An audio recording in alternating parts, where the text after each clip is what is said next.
Okay, we're live. Welcome, everybody. Welcome back to another Thursday morning podcast coming to you live from Majestic Coffee House and Neon Parrot Live Studios. Today, in beautiful downtown historic Abilene, today is absolutely a Chamber of Commerce day out there. 76 for a high, sunny skies, beautiful. Just wanted to mention, if any of you watching ever want to come down and catch one of these podcasts live, we have plenty of seating for a live audience. Okay, that's my housekeeping for the day. So I'm going to welcome my first wonderful special guest, Kelly Jamison. Hi, Kelly. How are you? How are you doing? I'm doing great, man. I'm really glad you're here. Yeah, thank you. Thank you very much. So we're going to get into a lot of how we know each other and why you're special and why you deserve an awesome seat here today. But first of all, let's go ahead and plug your YouTube channel. Yeah. My Mach 1 for Life. Right. And how do we find that? Just YouTube. It's literally at my Mach 1 for Life. Okay. And it'll pop right up. So. And when we pull that up with that channel, what kind of content are we going to get to see? It's an interesting story. So I grew up in Houston, and I had a best friend there. His name was Wayne, and Wayne's actually in the videos too. So I had a 1973 Mach 1 Mustang. That was my car I learned how to work on cars with. I was 16 years old. Mm-hmm. I don't know what my stepdad was thinking when he when he got this car for me at 16. But I rebuilt it. I mean, it was in rough shape, and I rebuilt it. And then through a series of things happening, and it explains in the first or second video, the series of things happening, and I'd had enough of the car, and I sold it to Wayne. Well, Wayne, this was 1984 when I sold it, and Wayne drove it for the next 2 years, and then he put it in storage and didn't think anything more of it, and it stayed in storage for the next 39 years. Crazy. So I was looking for a project. I wanted to do a 1966 Mustang Fastback, but the cost of those cars are outrageous right now, and so I put feelers out to everybody, hoping maybe I could get some kind of project going. And Wayne called me and he said, "Hey, I still have your car from high school. Because I put it in storage for 39 years and I haven't done anything with it. Do you want to buy it back?" Mm-hmm. So I was like, "You got to be kidding me." He's like, "Yes." So we worked a deal on it, and then went down there to Houston and pulled it out of storage. And believe it or not, we got it started and actually pulled it out of storage and then drove it onto the trailer. But it was in rough shape. Really rough, and the video shows how bad it is. And we got it back here, and then I kept it at a buddy's house and just slowly worked on it and started getting it to where it's able to drive. In the meantime, at my house, I didn't really have anywhere to work on it, so I bought one of those 25-foot by 12-foot by 12-foot portable sheds, the Hawk buildings, and had it put in my backyard. And then I framed it out and got electricity going on it, and put the insulation, drywall, and all that, and was able to drive it over and drove it right up into my new shop. So I've just been slowly trying to restore it, and then the videos are all about, acquiring the car, exactly what the car is, and then the slow restoration of it. Each component, different techniques, welding and sandblasting, things like that. So. And how many episodes do you have out right now? I got 5 full episodes, and I'm working on the 6th episode. Working on 6. And 6 has taken a long time. Yeah, yeah. I taught myself video editing from scratch. I literally didn't know anything, and I Googled, video editing, and then I didn't know how committed I was, so I was like free video editing. So because some of those editing suites are very expensive, pricey. So I use DaVinci Resolve. I think they're on number 18 now. Number 19 is just coming out, and taught myself the whole thing. So as my first video is not bad, but it's still learning, still on the learning curve. When we pulled the car out of the garage, I had my camera on less than 15 minutes. That's how new. I went and bought a camera at Best Buy, and we went down there, and I was hand holding it. I had no idea what to do with it. And so it kind of tells, but as I got better and understood the camera more and the settings more and then the editing suite more, they got better and better and better. So that's very cool. Yeah, yeah. So I should mention, you're very capable at just about anything that you put your mind to. I have that, yeah.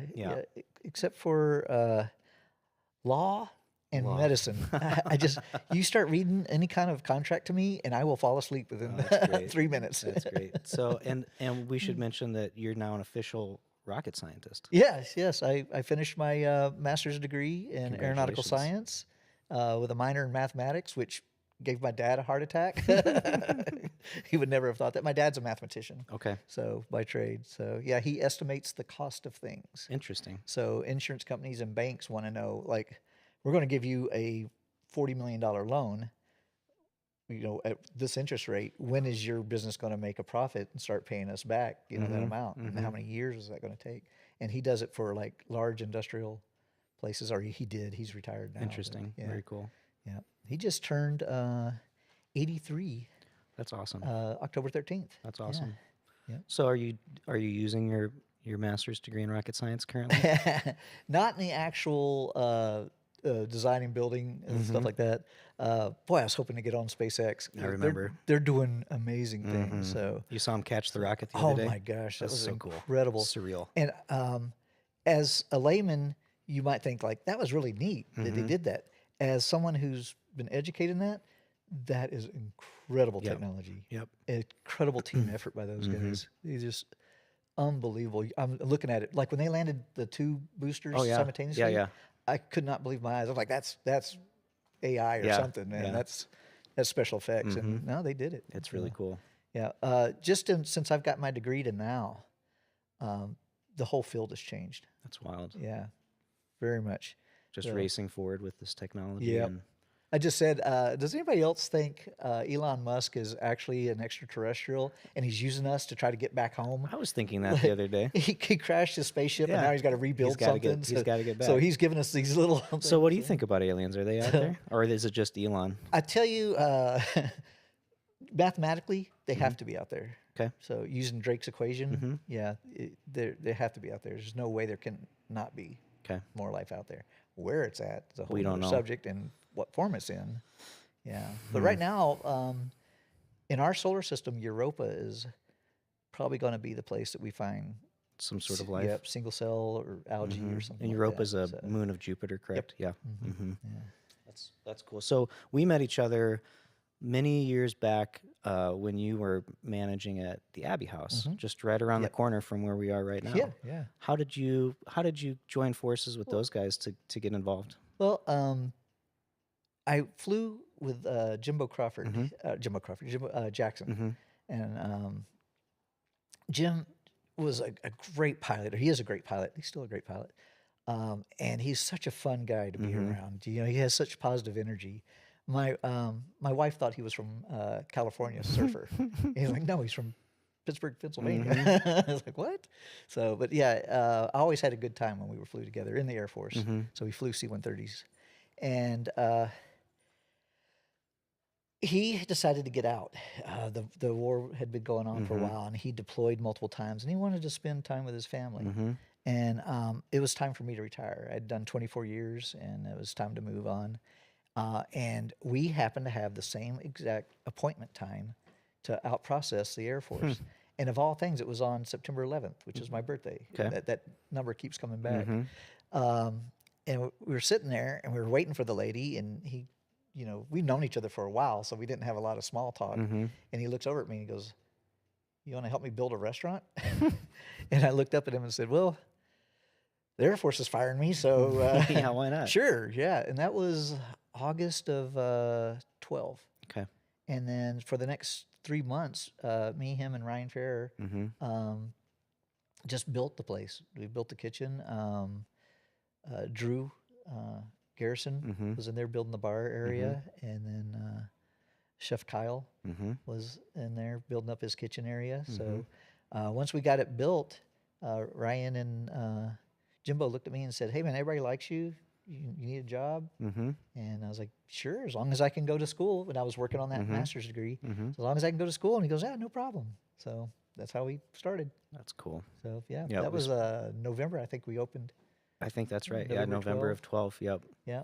And really, for a lot of us, I think a lot of us would give credit to Abbey House for starting the current ongoing wave of downtown activity and business. I mean, there was definitely restaurants downtown and businesses downtown, but having Abbey House start as a boutique restaurant. I mean, how many, like 40 head maybe you could get in there? Yeah, I think If it was that. 12 tables. Yeah, I mean, and then maybe with some outside seating, you could get 50 or maybe 60 people crammed. Yeah. But we spent a lot of money down there. Yeah. You guys did. And, You were awesome. and it was great because it was, in my mind, it was like a cultural shift Yeah. in Abilene. And then having Jimbo's wife, Jess, have Betty and June right there next on the door. corner, that was like one of the first boutiques downtown pretty much. And now you look around and there's 5 or 6 or 9, you know, it's great. Yeah. A lot of those guys came into our restaurant and was like, we can do this too. Yep. So I remember one night we were working in the restaurant and it was fumes and dust and all that. And we wanted to step outside and get some fresh air. And downtown was dead. It was nothing going on. And it was quiet. Yep. And I felt like we really changed that whole thing. I would definitely give credit to Abbey House and all of y'all that invested so much time and energy and blood, sweat, and tears into it. I mean, it changed the culture. It changed the scene in downtown and absolutely inspired a lot of people to try some other things down here. You remember when the Parrot was going on and Public House was going on and Fat Bosses and Crew down at the end? And people were walking up and down the street and having a great time. And there was so much life in this just small area that wasn't there before. It wasn't. And I keep, it's something that our producer Sam and I talk about a lot is how to generate more of that, how to spread that up, how to. Well, it's a tough slog. It's for tough, sure. man. Yeah. And even just, so you said 2012, so that was 12 years ago. Yeah. Jeez believe Louise. that. I know. Time is not fair. And even it took us 2 years to really get established and get a foothold. Yeah. Start going. And I can't even tell you when we started actually turning our profit. Yeah. So. And then at what point, do you remember the timeline on when Public House was put in? I think we did that like 3 years later. Okay. 2015? Yeah. Oh, that's right. Okay. Now, I don't know if you remember this or not, and it took me a little bit to convince the guys. I said, dude, no advertising, nothing. You make it underground. Matter of fact, don't put the name of the place on anything outside. And it became like a speakeasy. So I painted that door black, and I had seen in a movie, like an old 1930s gangster movie, that the speakeasies in Chicago had symbols on the door. It could be like the barking red dog or a windmill, and that was their little key. That's what's behind that door. So I did, since this is a key city, I did a key and painted just an old antique gold key on that door, and that's all the advertising we did. Of course, there was also a giant sign with an arrow pointing and picnic tables and things like that out front. But it was good times, though. Yeah, we turned that seedy little back area that nobody wanted to be near. The waitresses were afraid to walk to their cars because I walked with them a lot of times just because they didn't know what was back there. We turned that into life itself, Everybody was having a great time. Had a food truck back there for a while. Yeah. I saw Christopher yesterday at the local, and I just remember him running that food truck. Like he was that was one of his first gigs down there. Yeah. It's crazy. Yep. It seems like a lifetime ago, doesn't it? It does seem like a lifetime ago. So, I hear your grandfather now? Yeah. Tell me about that. Yeah. I got my daughter is a cognitive clinical psychologist. Okay. So she tests people. She'll test anyone from someone that has Down syndrome all the way to American Airlines pilot. And so she sees the whole spectrum of that.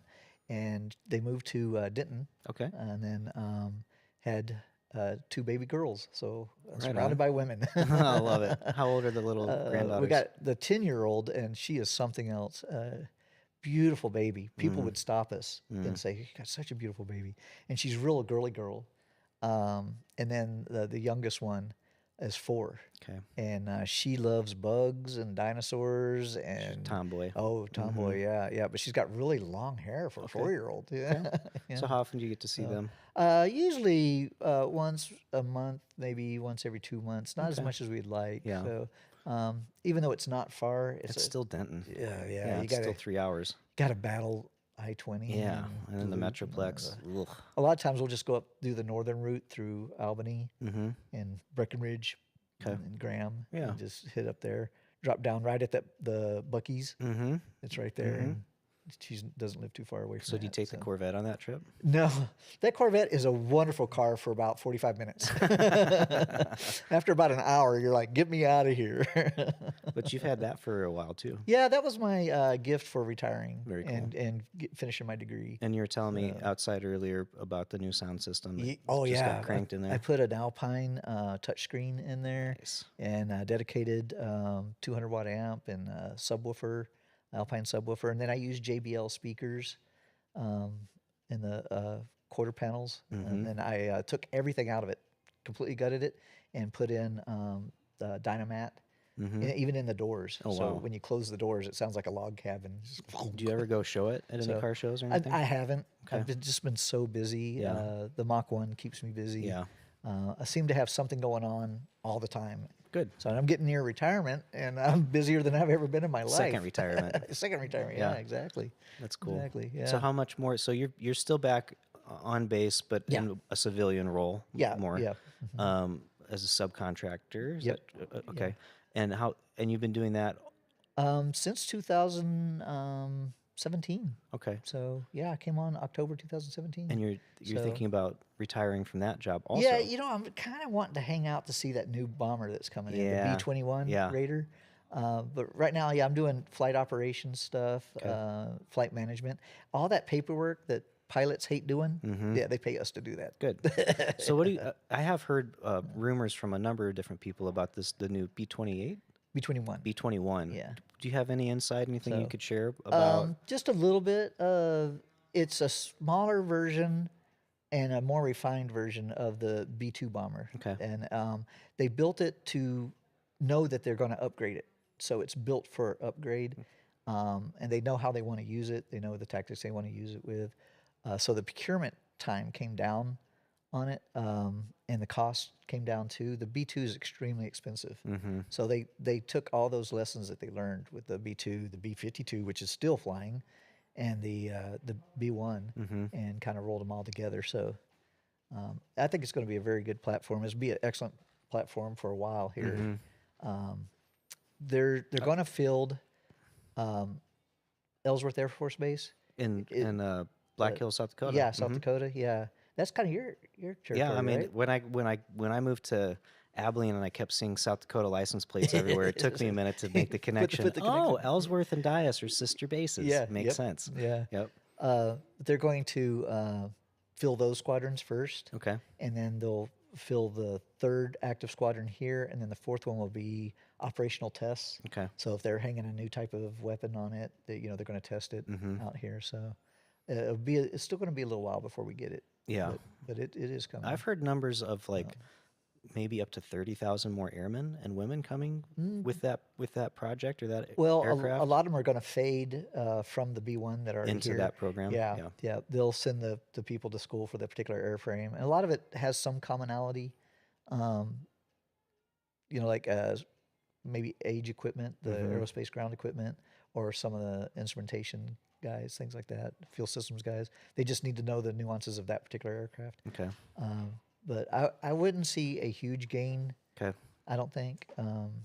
But there will definitely be a gain. And there's going to be hard structures built, so there'll be a lot of construction going on too. Cool. Well, and it just kind of continues our legacy in Abilene of having an Air Force base. It sounds like it gives us another few decades of security. One of the reasons I'm still here is Abilene has been very good to Dias, and I think that Dias has been good for Abilene. But the community relationship is like nothing I've seen anywhere.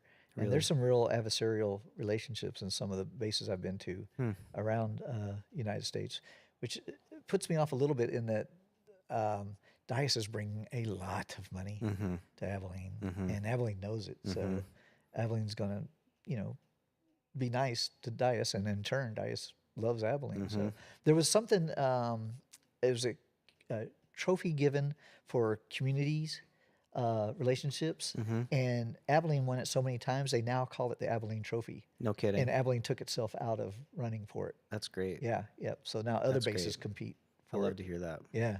I've always known we've had a good relationship with our airmen and women, but to hear that from you, I mean, that it just Oh, yeah. solidifies that even Yeah. further. I knew when it was time to retire, and I told my wife, I said, okay, you followed me around the world for 24 years. Where do you want to go? And that's where we'll go. And we'll worry about jobs. We'll worry about house. We'll worry about all that when we get there. And she says, well, I like it, Abilene. And I was like, really? Not Tahoe or Yeah, not someplace Reno? else. Or, yeah. Yeah. Oh, And she man. goes, no, I like Abilene. And I was like, "Yeah, okay, Good, then this is where we'll be. good, So, good.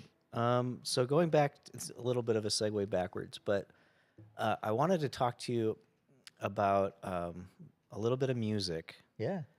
So Foo Fighters. Yes. Yes. Tell me about your take on Foo Fighters, because I might butt heads with you a little bit about that. Love the Foo Fighters. Yeah, Dave got himself in a little bit of Yeah, I did. yeah, A little pickle. But if you're looking for moral guidance from a rock star, yeah, Maybe that's start over. yeah, you might want to see what Bootsy Collins is doing, Yeah, or Rick James. So I was talking with my son about Foo Fighters last night because he knows Yeah. that I have a huge distaste for the Foo Fighters. It's your only character flaw that I can Yeah, find. right. It's the only thing wrong with me. Why did the Foo Fighters become a band for you that resonated?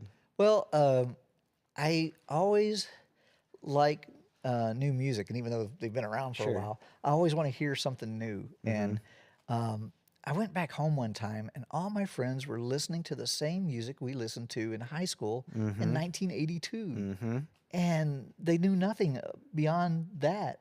And I always wanted to hear, what's the newest thing? What's the latest thing? You know, sometimes I liked it, sometimes I didn't.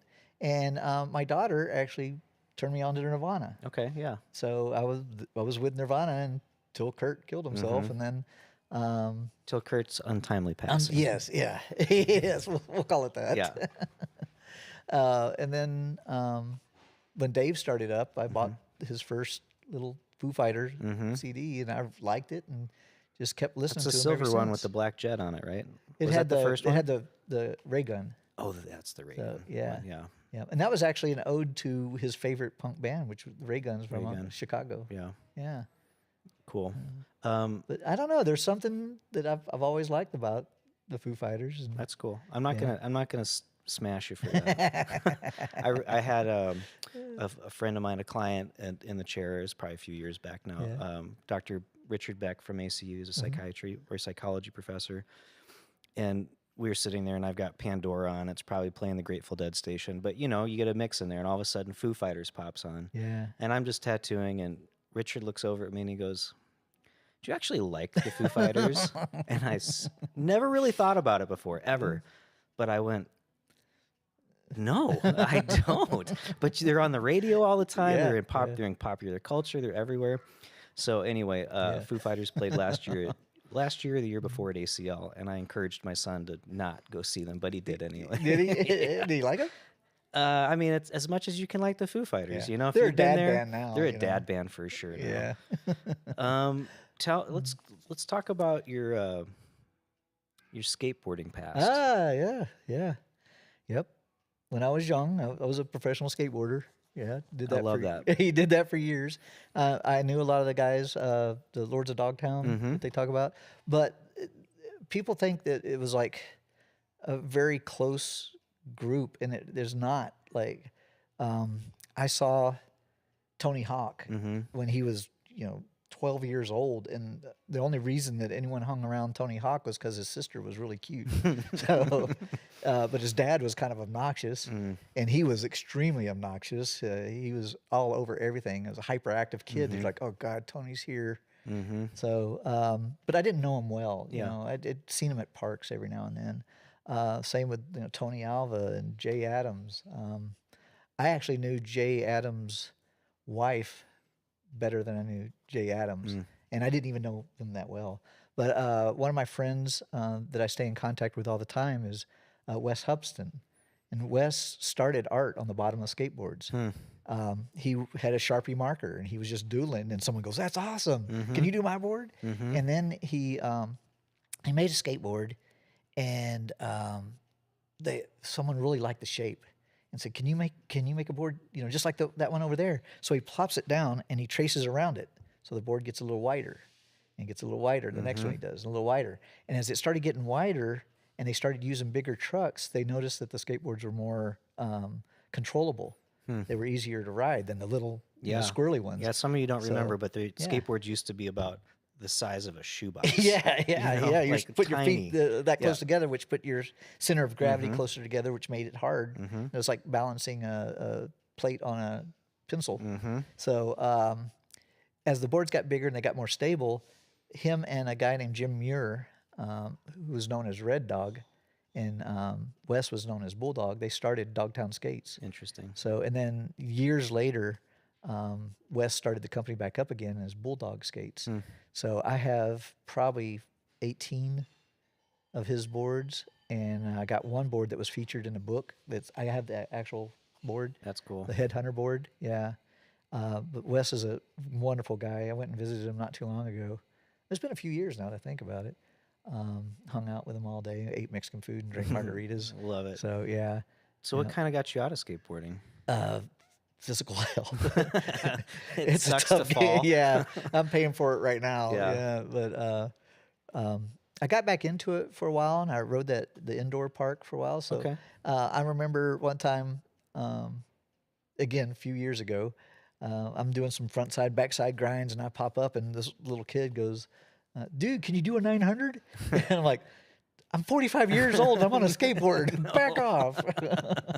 What more do you want from me, man? Yeah, I don't think I could skate right now to save my life. Not to save my life. I have about 85, maybe 90 skateboards. No kidding. So, yeah, some with trucks, some without. And I got them kind of hanging in here and there and in the closet on. and shoved away. I actually was trying to work with Grace Museum on doing a skateboard art. I was just gonna say it'd be Yeah. cool to do an exhibit Yep.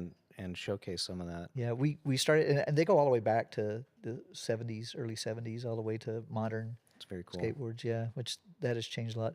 And I'm seeing guys now, even young kids, that are doing things that are unbelievable. But in my day, the Ollie didn't exist. Yeah. So Alan came up with that one up in Florida. And we thought it was like, no, he's using double-sided sticky tape or something, you know. And it took a while for tricks like the Ollie to come about. To come And online. the first time we saw an invert, we were like, "Oh, that's magic!" You know?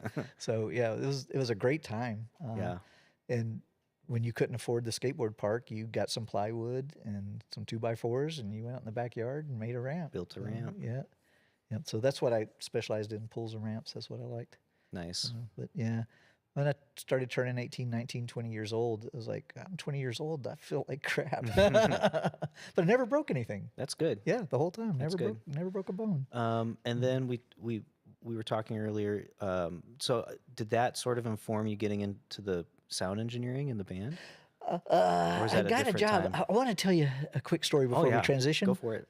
So we're sitting in Abbey House, and this guy comes in. He's kind of ruffled looking, you know, and kind of got a beard kind of going, you know, rough beard, and started talking to me. And then we stumbled on, we both like skateboarding.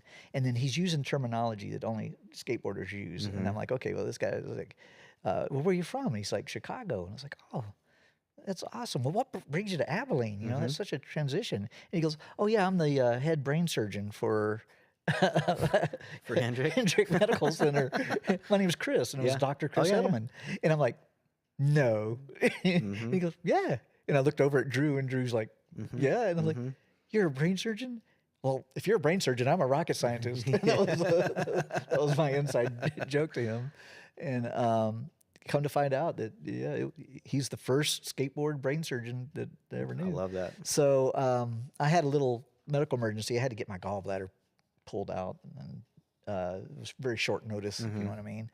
And I was in the room getting ready to go to the operating table, and he was the surgeon in residence at the time. And he walked by, and he's like, Kelly? I was like, Chris? what are you doing here? And I was like, dude, I'm about to get brain surgery. Don't you ever check your email? And he's like, I got to check my email. And then the rest of my stay at the hospital, it was perfect. Everybody was very attentive, and Good. yeah, I didn't have a single problem the rest of my stay there. Good. So it was good to know a brain surgeon and skateboarder. Dr. Edelman's a cool dude. Oh yeah, yep, he's awesome. And they've got a bunch of beautiful girls now too. Oh yeah, Bethany's awesome. Yep. She was awesome. So we were transitioning to so music and sound engineering. Believe it or not, is another one of those weird stories. I worked on video games, arcade games, and those silly animals for Showbiz Pizza Place. Okay, yeah. And that's the what I did. animatronics. Yeah, animatronics, all that. Yeah, my job was all the nuts and bolts. Mm-hmm. You know, it had nothing to do with making food, which is a little bit of irony right there. And they had a position open in San Angelo for a technician. So I picked up and moved to San Angelo. This was 83 time frame. And while I was there, if you're familiar with San Angelo, there's the Loop 306. There's these apartment complexes. It's right at the end of the Sunset Mall, I think it was called. Okay. And in there was a Chelsea street pub. So I could walk right down the hill through the parking lot, get drunk, and walk right back to my apartment. No problem. You never had to touch a car. And there was a band that came in there a lot. And one night, I'd seen them over and over and kind of got to know them. And one night they said, yeah, we lost our hotel room and we have nowhere to stay. We're just going to stay in the van in the parking lot. And I was like, dude, I have a condo and it's me by myself. Pile in. So the whole band piled in and we just became really good friends. And then they went off and then they came back and they said, hey, Kelly, we're looking for somebody to take care of the amps, take care of the guitars, take care of the lights. And we just don't have time for that. And the business end of it. Are you interested? And I quit my job like that day. Yep, let's go. Let's go. And went on the road for the next 4 or 5 years with them. That's great. Then I did some studio recording, so studio engineer, live sound engineer and a studio sound engineer. Totally different really dogs. different. Yep. Yeah. And so I did live sound for 3 years and studio sound for like 2 years. Cool. So, and then it just wasn't getting anywhere. You know, the bands were breaking up and it's a tough to make a living at it. And we made pretty good money, but we were on the road 320 days out of the year. So, and it just, the life wore you out. Yeah. So, and you couldn't build any real relationships, you know. It's nonstop. 5 guys living together in close quarters for a long period of time. You're going to have fights and stuff. So, said I had to do something. So I took my little associate's degree and I went to the Army recruiter and said, I want to fly helicopters. And the guy looks at me and goes, well, we don't have any helicopters, but guns, big guns, artillery. That's what you want. And I was like, no. And I walked right out and walked right into the Air Force. And then actually I came in as a boom operator, believe it or not. Okay. And didn't wear glasses and failed the flight physical for boom operator and discovered I needed glasses. I didn't have depth perception. And they said, well, you came in guaranteed job. You waited 11 months for the job. We can either find something for you or there's the door. Thank you for playing. And I didn't have any hair on my head and I'd just been yelled at for the past 6 weeks. So I was like, well, what you got? And they sized me up and said, fuel systems repair. Okay, do I get to work on airplanes? He's like, yes. Well, yeah, you're the little monkey they throw in the gas tank to pull out the pumps and all that stuff. So I did that, and I was like, oh, we got to do something different here. And I got stationed in Germany. And while I was in Germany, I had the ability to cross-train into another career field. And flight engineer was open. And so I took the aptitude test for that and blew it out of the water, which made me happy.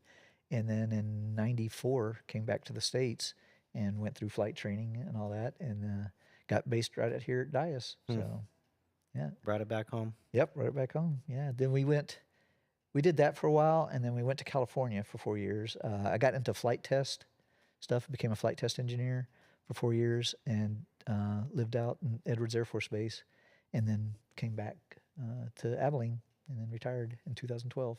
Love it. And then right into Abbey House.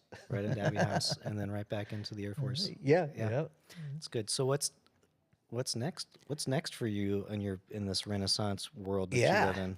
I'm going to keep doing this job for a while. I'd like to see the B-21 come online Mm-hmm. and maybe get a little bit of that. And then I want to retire and play with my car. Love it. Yep. Yeah, well, listen to live music, Mm-hmm. come out and see you guys, Mm-hmm. and enjoy life. Start enjoying this life Good. instead of working so hard. Good.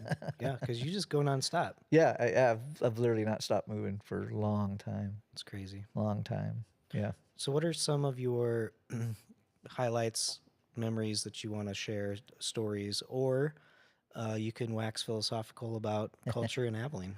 Well, I like the downtown scene when everybody was thinking one direction. They were thinking for the positive. There wasn't. There was very little negative vibe here. Mm-hmm. Did you notice that? How many fistfights broke out? How many robberies? Yeah, very, you know, very how- rarely. yeah, if yeah. ever. Yeah. We did a block party. You remember that? We blocked off the Key street City block party. Yeah. and we put tables and chairs out there and had the bands playing and it was such a great vibe. Yep. You know, had a little mini car show, a parade. You know, one time the Budweiser horse team came here one time. We parked literally right out here, right out this door. Just so many positive memories like that. And then I look back and I'm trying to think of the negative, and I just don't remember much of the negative. There, Yeah. You know, there was a couple things here and there, Sure. but for most part, we were all moving. There was a vibe, you know, and I really enjoyed that. I'd Yeah. like to see it again. What do you think? I mean, do you think that was a flash in the pan kind of moment, or do you think that's something that we could? To me, it's just like a garden. Okay. You gotta cultivate it. You gotta take care of it. You gotta feed it. You gotta water it. And producer Sam does an excellent job of trying to keep things moving. Some of the restaurants in the area have tried their best to help, you know, and keep the scene going. But it's fragile, and Yeah. it can die easy Yeah. if you don't have the proper personalities in the proper places at the proper time, willing to put their neck out there, because everybody's fighting against you.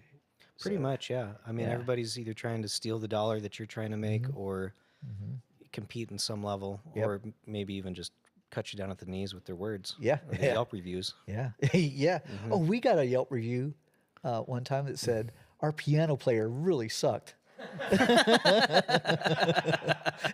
we're like, No piano. we don't have a piano. yeah, yeah. Let alone a piano player. And it's like, well, you got the wrong restaurant. And they're like, well, if you pay us this much money, we can take the bad review out. We're like, that's not us. Oh, you guys piano players suck. yeah, That's yeah. hilarious. That was a good one. Yeah. That's hilarious. You know, the people there, they ranged from I know one that's in prison, and I know one that's a medical doctor now. I know one that's an amazing artist, and I know one that's been dealing with drugs and can't seem to break that cycle. So the people that came through there, so many personalities. For most part, everyone, they were good souls that came through there. And this was just their little transition until they went to their next thing. Some of them skyrocketed, and some of them didn't. Yeah. So I always think about all those people. So, Well, sometimes I feel like Abilene is kind of that transitional town yeah, in a way. yeah, I mean, those of us that have transplanted here for various reasons, and maybe you've gotten stuck here for various reasons. yeah. There's a few. I was just thinking to myself yesterday about, you know, I'd never heard of Abilene when I came here. Yeah. Didn't know anything about it. Never heard of ACU, any of this stuff. Had a flat tire. Yeah, couldn't right. get off the freeway. Yeah, No, and then, but, you know, and then for me, like 12, 13 years ago, when I was finishing up my degree, I thought we were going to get out. yeah, Just because there's not a lot of opportunity for my skill set and degrees. So I just always figured that this was just a transitional place. But now being here over half my life Yeah. and trying to create things and generate things and share the love with people, it's just kind of, it's interesting to be like, I mean, you've moved all over your whole life, but have been here grounded for a good Yeah. amount of time. yeah, And I don't know, just it's like as I get older, recognizing how time is fleeting, and so if I'm going to spend it here, I may as well tend to the garden. Yeah. Yeah. Abilene to me is you definitely get out of it what you put in it. Mm-hmm. And if you're going to be miserable in your house, this is going to be a miserable place for you sitting in your house. If you're going to get out and explore it, try to make changes, try to build a rock climbing wall so everybody can experience that. Whatever it is, you're going to get that positive feedback back. So, yeah, I agree with you there. But yeah, we're pretty happy here. Good. Pretty happy. Good. I can't wait to see this car. Yeah. Yeah, it's in pretty rough shape right now. That's okay. It's gonna get there. It's Just a gonna get reminder, there. hop on YouTube, my Mach 1 for life, Yep. and we can watch your journey on that. Yeah. Yeah. It's going to be cool. Yeah. And episode 6 is coming out Yeah, soon. yeah, I'm working on it right now. Good. So I keep getting stalled with other projects like podcasts. Yeah. But that's a good thing. That's good. So Kelly was one of the first people to see D Grant's. Yeah. You watched like one of the first ones? Yeah, that he put yeah, out, which was just a few weeks ago. Yeah, it had to be fate because something just drew me to it. Algorithm. Algorithm. Yeah, led me right to you guys. I was like, oh man. Yeah. Clicked on it. And then Kelly came in the coffee shop and mentioned it to Sam. And of course, we got the breakdown with Ben coming up next. And you and Ben. Oh, he's one of my favorites. He's just a great dude. So he said, you need to get Kelly on your channel. Yeah. And I said, yes, I do. We've had some pretty epic parties. Yeah. Yeah. It's pretty legendary. Yeah. Well, I mean, there's a lot of characters in Abilene, but I think you'd be hard pressed to find someone that has such an interesting, I'm going to use the word plaid story. There's just so many different directions that your life has taken you. And do you remember when we made that parody movie? Yeah. You were the sound man on it. Yeah, I think I did something with, helped out Brock. Ben was a natural. He was Mr. White. Yes, he was Mr. White. We did a, what was that? We did a gender reveal for Jess Jackson. Yeah. For, can't remember her daughter's name. Forgive me. Oh yeah. But that's what we did. We just, did like it just went out of my brain too. I can't remember either. I want to say it starts with an M. I remember we were filming the scene in the alley, and the director wanted us to redo the scene over and over and over to catch different aspects of it. And Ben had hidden a flask of whiskey back behind one of the conduit boxes. So every time he'd say, cut, go back to a cue, and we'd take a drink. Pug. And he was playing Steelers Wheels, Clowns to the left of me, Jokers to the right. Here I am. Right in the middle of you, he was playing that. So that was a parody of Reservoir Dogs. Yeah, that's what we did. Yeah, that was super fun. Somewhere that clip's got to be out there somewhere. Oh, I remember we were pretty tipsy by the time we finished that, and then the director goes, "Okay, over to scene A or scene B," and then I had like 60 lines of dialogue, and I'm like having a hard time walking. And then when it came out, I had like 4 lines. He just got it all cut. Couldn't get it out. It sounded like blah, blah, blah, blah, blah, blah. I was playing the ball-headed guy, but you remember I had really long hair and I had a beard during that time, and was changing my voice to sound like that guy. I even think we went upstairs and shot some scenes up there. Oh yeah. We were torturing the director. Yeah. In the chair. Yeah. Just for a baby reveal. That's great. Yep. Yeah, that was a lot of fun. Cool. Yep. So what did we not talk about today that you want to touch on or dredge up? Oh, man. It was I was having a hard time with all these memories coming back, you know. Some of the silly things that happened around Abbey House. There was this lady who was so excited to come in to Abbey House. She's like, I've been waiting to come in. This is awesome. And she walks across in front of the store and trips on that concrete, falls flat on her face and breaks her nose. Oh my God. Right in front. Oh my God. We run out there. She was the sweetest lady too. And her day ended with a broken nose. Oh my God. At the emergency room. I remember a no GMO protest breaking out. and I called Jimbo and I'm like, Jimbo, we got protesters out in front of. What do I do? Man, they're protesting us. And he goes, why are they protesting us? Like no GMO. And he goes, well, we don't use anything GMO. So I went out and I said, yeah, we don't have any products that are GMO. And they all went, oh, over there. And they run off and start protesting somebody else. Oh, it's so strange. We had that character that would come in and wear like clothes from 1880s. I don't remember this person. He was a welder. Oh, Donnie. Yeah, Donnie Chainsaw. Yeah. Hope you're doing good, Donnie. I miss you. Love that guy. Yeah. He would sit there with a bowler on and drink. Then we had Justin Walker, and we did a time lapse one time where we put a camera up and just filmed all day long. And Justin sat in one seat The whole for day. the whole time. And then towards the end of the day, all of a sudden he leaves. And everybody who was watching it all went, "Aw." It's over. when he left. Because he's just like one spot. Everybody's moving The all whole around him. time. And he's just one spot. Man. Yeah. Yeah, Abbey House definitely was. Oh, yeah. It was something else. Mr. Jim Barr would come all the time, and he would eat with us, and he was fantastic to us. Yep. He was a very nice guy. We generated Callie Smith. She's a beautiful bartender, amazing. Shauna Plant, who I love dearly. She runs the place right down the road here. So Poorhouse, yeah, she's a fantastic person. So many inside jokes we have. I can say one word and get her laughing. Well, in a way, you know, I think when I look around downtown right now, just at the different businesses, restaurants, boutiques, etc., I think there's a large percentage of those people that came to Abbey House in the early days. Yeah. And got excited about it. Yep. You remember we would close the restaurant for special events every now and then, and we did minimum staff. It's usually the chef, me, Jimbo, and Callie. And there was a medical group that came in, so we moved all the tables into a big U shape, put a projector on there, and then put a curtain on the chalkboard so that they could project whatever they were selling. And then this company came in and wanted to sell them a new technique or a new product, a drug or something, whatever.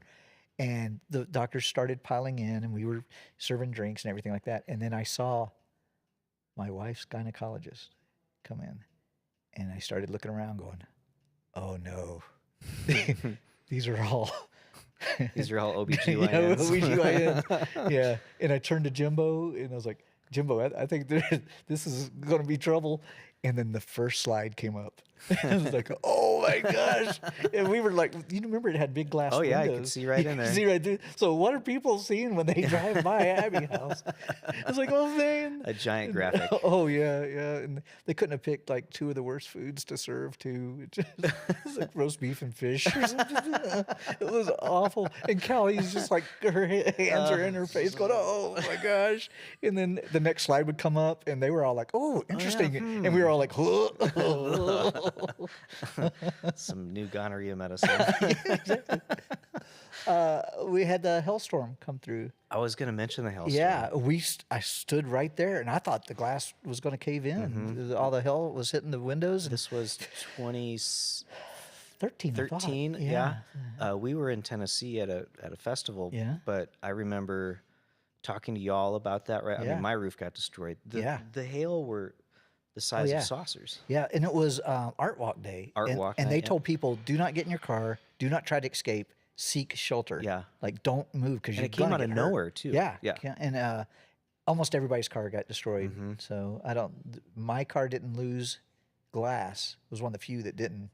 Shauna and I didn't lose glass. And everybody else, windows got broken out. Just destroyed. Destroyed. My hood still dented up from that. I never got that fixed. So it's crazy. There's so many things happen in that period of times. It was a lot of fun. If you could, I mean, do you feel like it had to just be that period of time that it's better that it's gone and that we've moved on and done other things, or do you think that's hard to recapture that? Yeah, that would be really hard to recapture. And it was a confluence of different people, different personalities, different times. Yeah, that'd be hard to capture. But I would love it if it happened again. So especially down here, I would like that a lot. I'm still always amazed at the quality of and the amount of food that came out of that Yeah, teeny tiny. little I restaurant. mean, like a closet of a Yes, kitchen. yeah. Closet. And I remember the one time I made a comment to Jimbo about it, about the size of the kitchen. He got, no, it's plenty big. No. Good for you, buddy. Yeah, I'm not cooking back there. Yeah. Oh no. And people don't realize it stayed 115 degrees, 120 degrees back there, even with the big vents going on. Our chefs were freaking heroes back there. They had SEAL Team 6 stamina back there. And everything that you've ever heard about chefs being crazy, that is completely true. All that is true. They are very overt personalities. Absolutely. So, Man, I mean, the food, I'm a foodie. yeah. Grew up, in the restaurant industry, spoiled with food, I mean, well-traveled and spoiled with food. And so being in Abilene, I mean, it's a tough food culture here. Yeah. It always has been. I mean, we have some decent Mexican food, but it's mostly a burrito for the most part. Yeah. Because all the bigger restaurants, for the most part, it's either too corporate or it's too cafeteria. Yeah. Just kind of bland white people Mexican food. Yeah. And of course, we've got briskets and steaks on every corner, but Right. but that doesn't necessarily mean it's good. Right. Yeah. So there's not really any restaurants or food, especially when Abbey House came online back in 2012, that were like a draw. I mean, you had Cypress, but Cypress was doing Cypress food, and that was before Terry and Amanda took it over. Right. So when Abbey House opened up and had anywhere from a cheap and cheesy with some decent fries and a homemade ketchup to some of these dinners and wine dinners that were put on. I mean, food pairing. Some of the food was phenomenal. Some of the best food that I've had. Yeah. They did especially very in well. Texas. Yeah. I remember when South by Southwest would happen in Austin. All of a sudden, there would be a lot of people from Austin in our restaurant. And they said, yeah, they're Austin refugees. They're trying to leave leaving. Austin during that time. Yep. And they would come in and say, this is a little slice of heaven. Yeah, This this makes is me feel at perfect. home. Yeah, I miss it so much. But we had some amazing dinners. And I loved when we did the food pairing with alcohols. Like we'd have the distillery come in and they'd make put the whatever it is, whiskey into, I think Garrison Brothers came out one Garrison time. Brothers came out. Yeah, and Buffalo Trace, and we'd make a 5-course meal, and those meals were not cheap, and we sold out immediately with a waiting list. Yep. Every single time, And they were phenomenal. They were phenomenal. Petacolas came out. We did a pairing with them one time. Great guys. Earl King, those guys came out. Pernalis, I think, came out one time. I remember Pernalis. So, Yep. yeah, that was the fun part, and something we'd love to have taken you, but it never. We had never had a chance. But we'd do field trips to Dallas, and we'd see how they're doing it. We would observe how their wait staff was doing it, the back end stuff, the POS, point of sale systems. We would look at the different foods that they had. We were constantly looking at food cost. Believe it or not, Chef Kyle would look at the trash a lot because he wanted to see the chickpeas. No one's eating the chickpeas. Yeah. All right, well, we don't need to buy chickpeas. Watching trash is important. Yeah, believe it or not. Yep. So people are eating what they liked and what they didn't like. And we would get surprised by some things. I think we had shark fin soup one time and sold it out in just an hour and a half. Wow. So we thought that was kind of it was a little niche thing, Yeah. and People all of a liked sudden it. people, loved it. Oxtail. Oxtail. Yep. Yeah.